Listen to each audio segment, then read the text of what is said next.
Hi hello friends, welcome back to our channel. எல்லோரும் எப்படி இருக்கீங்க? எல்லோரும் நல்லா இருப்பீங்க அப்படின்னு சொல்லிட்டு நம்புகிறேன். ஸோ இது அதர் பேக்கு, இன்னொரு பேக் போட்டேன். ஃபேஸ் நல்லா ஷைனி கொடுக்கும், ஹேர் ரொம்ப ஷைனியாக இருக்கும். இதில் இல்லை என்னென்ன இன்க்ரீடியண்ட் வந்துட்டு ஆட் பண்ணியிருக்கேன் அப்படின்னு சொல்லிட்டு பார்த்தீங்கன்னா, அலோவேரா ஜெல்லு, ஹைபிஸ்கஸ், செம்பருத்தி பூ, செம்பருத்தி இலை, மருதாணி இலை, கொஞ்சம் ஆலிவ் விதை, வெந்தயம். ஃபஸ்ட்டு டேவே வந்துட்டு ஊற வச்சுக்கணும் வெந்தயத்தை. அது நெக்ஸ்ட் டே ஒரு 10 to 11 o'clock எடுத்து நம்ம வந்துட்டு அரைச்சி ஹேரில் ஆயில் அப்ளை பண்ணி, அதுக்கப்புறம் இந்த பேக்கை தலைக்கு அப்ளை பண்ணோம் அப்படின்னா அவ்வளோ குளிர்ச்சியாக இருக்கும், கூலிங்காக இருக்கும். இதை ஒரு 20 minutes வந்துட்டு அப்படியே விட்டுறணும். விட்டுட்டு அதுக்கப்புறம் போயிட்டு ஹேர் வாஷ் பண்ணிட்டு வந்தோம் அப்படின்னாக்கா ஹேர் வந்து ஸ்மூத்தியாக இருக்கும், சில்கி ஹேராக இருக்கும். நம்ம ஹேரை வந்து டச் பண்ணி பார்க்கும்போது அவ்வளோ சாஃப்டாக இருக்கும்.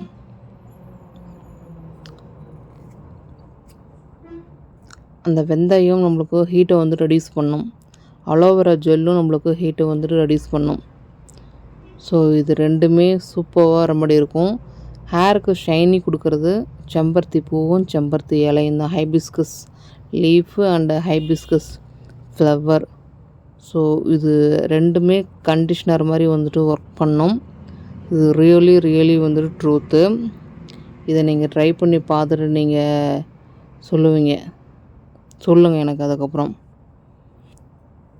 நல்லாயிருக்கு அப்படின்னு சொல்லிட்டு வந்து ஒரு ஃபீட்பேக் வந்துட்டு வரும். ஃபர்ஸ்ட் ஆஃப் ஆல் நம்ம பாடி ஹீட்டு ரெடியூஸ் ஆனாவே நம்மளுக்கு ஹேர் வந்து ரீக்ரோத் ஆகும். இதனால் ஹேர் வந்துட்டு மெயின்டைன் பண்ணவே முடியல. ஸோ இப்போ தான் பண்ணிகிட்ருக்கிறேன் நான் வந்து. ஏன்னா ஒர்க் ப்ரெஷர் இருக்கிறதால போக முடியல வந்துட்டு. ஸோ இப்போ வீக்கெண்டு நம்மளுக்கு வந்து டைம் கிடைக்கிறதால பண்ணுறோம். ஸோ சப்போஸ் 1 or 2 days வந்துட்டு டைம் இருந்தாலும் நம்ம வந்துட்டு பண்ணிக்கிறோம். ஸோ டைம் இருக்கிறதுனால சரி ஓகே அப்படின்னு சொல்லிட்டு பண்ணிக்கிறோம். இதில் ஹேர் வந்துட்டு மெயின்டைன் பண்ணுறது தான் ரொம்ப ஒரு கஷ்டமான ஒரு விஷயம் வந்து. நம்ம அப்படியே கண்டுக்காமையே விட்டுட்டோம் அப்படின்னாக்கா ஸ்ப்ளிட் ஆகும். ஸோ வெடிப்பு வரும் வந்துட்டு, ஹேர் நுனியில் வந்துட்டு வெடிப்பு வரும், டேண்ட்ரஃப் வந்துட்டு வரும். ஸோ நம்ம நார்மலாக விட்டுட்டோம் அப்படின்னா அப்படியே கொஞ்சம் கேர் பண்ணி எடுத்தோம்னா தான் ஹேரை வந்து நம்ம வந்து காப்பாற்ற முடியும். இல்லைன்னா ஒன்றுமே பண்ணவே முடியாது. ஆல்மோஸ்ட் எனக்கு ஹேர் வந்துட்டு டோட்டலி போயிடுச்சு. ஸோ இந்த ஹேர் பேக் அப்ளை பண்ணதுக்கப்புறம் தான் எனக்கு கொஞ்சம் சாட்டிஸ்ஃபைடு வந்து. ஸோ நல்லாவே ரிசல்ட் கொடுக்குது வந்து. ஹேர் வந்து ரொம்ப ஸ்ட்ரென்த்து ஆகுது. வீக்காக இருக்கிற ஹேரெல்லாம் ரொம்ப ஸ்ட்ரென்த் ஆகுது வந்துட்டு. அது நல்லாவே நமக்கு வந்து தெரியுது. அந்த ஹேரை நம்ம அப்படி பிடிச்சி இப்படி ஹேரை இழுக்கும் போதே அதோடைய ஸ்ட்ரென்த்து நம்மளுக்கு என்னன்னு சொல்லிட்டு தெரியுது. ஒரு சில ஹேர்லாம் விழுது அப்படின்னா அது ரொம்ப வீக்காக இருக்குது அப்படின்னு சொல்லிட்டு தான் மீனிங், அர்த்தம் வந்து. ரொம்ப வீக்காக இருக்கும் வந்து. ஸோ அது வந்து கொட்டும். நிறையெல்லாம் அது பண்ணாது, ஒரு 1 2. இது கண்டினியூஸாக நம்ம பயன்படுத்திட்டு வந்தோம் அப்படின்னா ஹேர் ஃபால் வந்துட்டு ஸ்டாப் பண்ணிக்கலாம். அதர்வைஸ் இந்த கோகோனட் ஆயிலில் போட்டு இதை பாயில் பண்ணுற மெத்தடு வந்து சூட்டபிள் ஆகலை, எனக்கு வந்து சூட்டபிள் ஆகலை. ஸோ எனக்கு வந்துட்டு ஹேர் ஃபால் இன்னும் அதிகமாக தான் ஆகுது வந்து. அது உங்களுக்கு காய்ச்ச வேண்டிய முறையில் பக்குவத்தில் காய்ச்ச தெரிஞ்சதுனால அந்த ஆயிலை வந்துட்டு ஹேர் ஆயில் ரெடி பண்ணி நீங்கள் வந்துட்டு அதை கூட அப்ளை பண்ணுங்க வந்து. ஏன்னா எனக்கு அதை வந்து ரிசல்ட்டு கொடுக்கல. ஹேர் ஆயில் வந்து ப்ரிப்பேர் பண்ணி நான் வச்சேன். ஸோ எனக்கு வந்துட்டு அதை கொடுக்கல, ரிசல்ட்டு கொடுக்கல. ஸோ அந்த ஆயில் அப்படியே எடுத்து வச்சிட்டேன். அதுக்கு நீங்கள் செக்கில் ஆட்டின கோகோனட் ஆயிலை நீங்கள் வாங்கி அதில் இன்க்ரீடியண்ட் எல்லாமே ஆட் பண்ணிவிட்டு வெயிலில் வச்சு நீங்கள் அப்ளை பண்ணிட்டு வந்தீங்கன்னாக்கா ரிசல்ட் கொடுக்குது. அது ரீக்ரோத் வருது. ரீக்ரோத்துக்கு மெயின் இம்பார்ட்டன்ட் வந்துட்டு கேஸ்டர் ஆயில், விளக்கெண்ணெய். அந்த விளக்கெண்ணையும் தேங்காய் எண்ணெயும் ஈக்குவல் ரேஷியோ எடுத்து மிக்ஸ் பண்ணி விட்டு அதில் ஹைபிஸ்கஸ், செம்பருத்தி இலை, செம்பருத்தி பூவு, குய்யா இலை, வேப்பலை,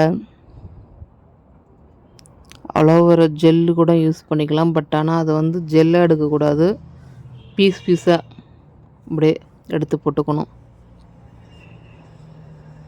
கீழநெல்லி கிடச்சா கூட ஓகே தான். அது என்ன பண்ணும் அப்படின்னா, அதனுடைய ஒர்க் என்ன அப்படின்னா, ஹேரை வந்து தின்னாக இருக்கிறத ரொம்ப திக்னஸாக ஆக்கும்.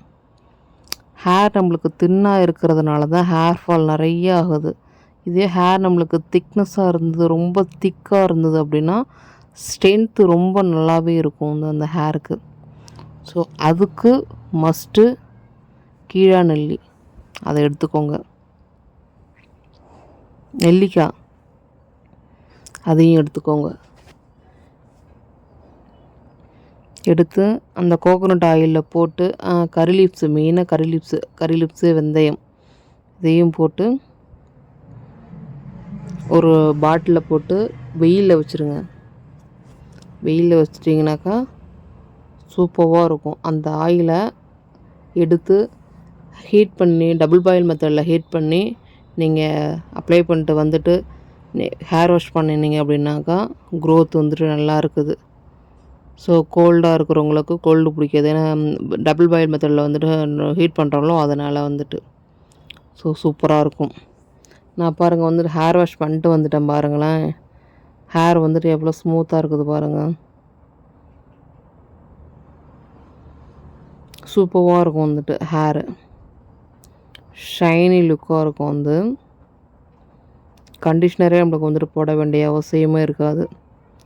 கண்டிஷ்னர் போட்ட மாதிரியே நம்மளுக்கு வந்துட்டு ஃபீல் ஆகும். இவ்வளோ ஷைனியே நம்ம வந்துட்டு வெறும் கோகோனட் ஆயிலை வந்து அப்ளை பண்ணி இது பண்ணால் வரவே வராது. இதுக்கு சிக்கெடுக்கவே இல்லை. சிக்கெடுக்காமையே இந்த ஹேர் வந்துட்டு இப்படி இருக்குது. இதுக்கு நம்ம சிக்கு எடுத்துட்டோம் அப்படின்னா ஹேர் இன்னும் ரொம்ப சூப்பராகவே இருக்கும். வந்துட்டு அப்படியே ரெஃப்ரெஷ் ஆகிட்டு எடுத்த கிளிப்பு தான் இது.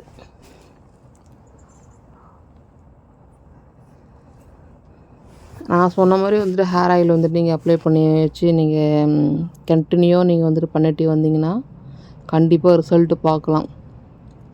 அதுமாரி நான் ட்ரை பண்ணியிருக்கிறேன். சீக்கிரமாகவே ஹேர் வந்து ரொம்ப ரீக்ரோத் ஆகுது. அந்த ரீக்ரோத் ஆன ஹேர் வந்து சீக்கிரமாகவே லென்த் ஆகுது. வந்து இது கரெக்டாக முறையாக ஃபாலோ பண்ணிட்டு வந்தோம் அப்படின்னாக்கா ரீக்ரோத் வந்துட்டு பார்க்கலாம்.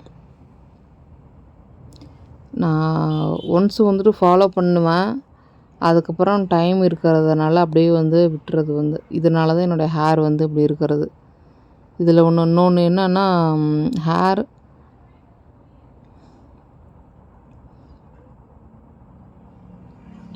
ரொம்ப மெல்லிஸாக இருந்தது அப்படின்னா ஹேருக்கு ஸ்ட்ரென்த் இருக்காது. ஸோ அதனால் ஹேர் வந்து ஃபஸ்ட்டு திக்னஸ் நம்ம வந்துட்டு கொடுக்கணும். இந்த ஹேருக்கு திக்னஸ் இருந்தது அப்படின்னா நம்மளுக்கு ஹேர் ஃபால் வந்துட்டு ஆகாது. ஃபஸ்ட்டு அதுக்கு ஊட்டச்சத்து கொடுக்கணும். அந்த ஹேருக்கு ஊட்டச்சத்து கொடுத்தா தான் ஹேர் வந்து நல்லா ஹெல்த்தியாக வந்துட்டு வளரும். இது எப்போ போகும்னு தெரியல, பட் ஆனால் இருக்கிற வரையும் பார்த்துக்க வேண்டியதான். Okay friends, okay boss, with that நம்ம நெக்ஸ்ட்